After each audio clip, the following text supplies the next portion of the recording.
আমার দেখা 1971 থেকে 2025 যারাই দায়িত্বপ্রাপ্ত ছিল সবাই আখের গোছাইতে আসছে। বাংলাদেশের রং হেডেড কিছু লোক আছে, এরা দায়িত্বে আসে। কেন আসে? চিরতরে এদেরকে ঝাড়ু পেটা এবং জুতা পেটা করা উচিত। ধর্মীয় প্রতিষ্ঠানে শোষক বসা।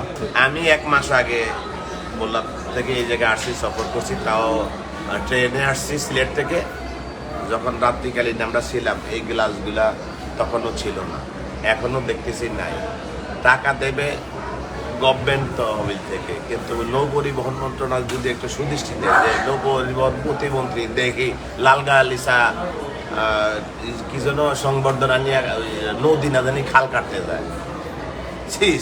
বাংলাদেশের রং হেডেড কিছু লোক আছে, এরা দায়িত্বে আসে। কেন আসে?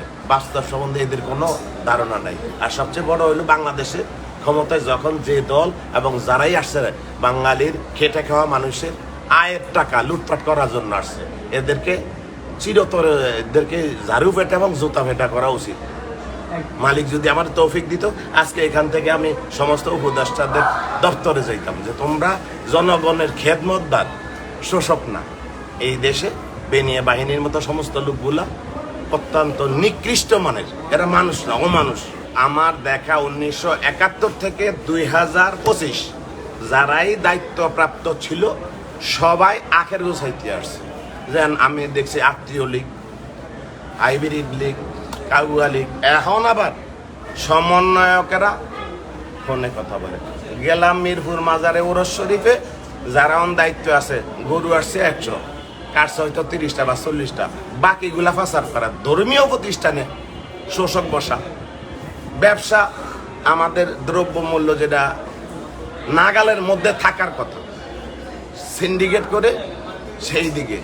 যাত্রী পরিবহন আমার বলার থেকে ঢাকা 178 বা 80 কিলোমিটার, সেই হিসাবে আমরা সর্বোচ্চ 150 টাকার মধ্যে বা 180 টাকার মধ্যে বলার থেকে লঞ্চে যাওয়ার কথা।